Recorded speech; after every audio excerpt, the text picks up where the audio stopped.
Hello friends, இன்றைக்கி banana cake தான் பண்ண போகிறோம்.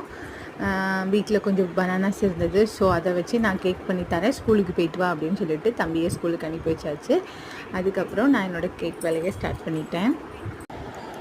இன்றைக்கி நம்ம மைதா மாவில் தான் கேக் பண்ண போகிறேன்.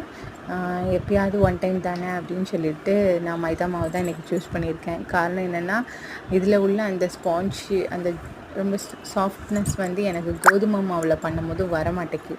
ஒருவேளை கோதுமை மாவில் கூட நல்லா சாஃப்டாக பண்ணலாம் அப்படின்னு சொல்லி உங்களுக்கு தெரிஞ்சால் எனக்கு நீங்கள் கமெண்ட் பண்ணுங்கள். நான் கண்டிப்பாக ட்ரை பண்ணி உங்களுக்கு நான் வீடியோ போடுறேன்.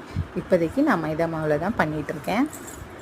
இதில் சுகர், அதுக்கப்புறம் குழந்தைங்களுக்கு ஏற்ற மாதிரி கிடையாது, இருந்தாலும் ஓகே, ஆளாளுக்கு ஒவ்வொரு சின்ன சின்ன பீஸ் தான் வரும். அப்படிங்கிறதுனால ஒன் டைமில் காலி பண்ணிடலாம் அப்படின்ட்டு இன்றைக்கி நான் மைதா மாவு தான் செலக்ட் பண்ணி வேலை பார்த்துட்ருக்கேன். இதில் கொஞ்சம் சுகரை பொடி அதையும் ஆட் பண்ணியிருக்கேன். அதுக்கப்புறம் கொஞ்சோண்டு பேக்கிங் சோடா, அப்புறம் உப்பு, வெனிலா எசன்ஸ் எல்லாத்தையும் சேர்த்து ஒரு எக்கு போட்டு எல்லாத்தையும் மிக்ஸ் பண்ணியாச்சு. அதுக்கப்புறம் மாவை மெஷர் பண்ணி எடுத்து அதையும் போட்டேன்.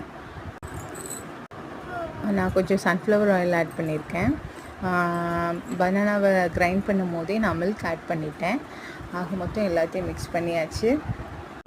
பேட்டர் இப்படி தான் இருந்தது, நல்லா திக்காக இருந்தது. கொஞ்சம் நான் சுகர் ஆட் பண்ணதுக்கு அப்புறம் தான் அது கொஞ்சம் மெல்ட் ஆக ஆரம்பிச்சிச்சு. அதுக்கப்புறம் நம்மக்கிட்ட ஓவன் கிடையாது. ஸோ நான் பாத்திரத்தில் தான் இன்றைக்கி வச்சேன். பாத்திரத்தை ப்ரீ ஹீட் பண்ணிவிட்டு உள்ளே ஸ்டாண்டு போட்டு கொஞ்சம் நேரம் விட்டுட்டேன். உள்ளே பாப்பா டிஸ்டர்ப் பண்ணிட்டா. அதுக்கப்புறகு கேக் பேட்டரை டின்னில் ஊற்றினேன். டின் நல்லா ஆயில் அப்ளை பண்ணி ரெடியாக வச்சுட்டு, அதுக்கப்புறம் இதை போட்டு நல்லா டேப் பண்ணிவிட்டு மேலே சாக்கோ சிப்ஸ் போட்டுட்டு ஃபைனல் அவுட்புட் எப்படி இருக்குன்னு நான் உங்களுக்கு காமிக்கிறேன். இப்படி தான் நான் கேக் பண்ணேன். கேக் ரொம்ப ரொம்ப டேஸ்டியாக இருந்தது. நான் சூடாக இருக்கும் போதே நான் எடுத்து டேஸ்ட் பார்த்துட்டேன். பிகாஸ் எனக்கு கேக்னால் ரொம்ப பிடிக்கும்.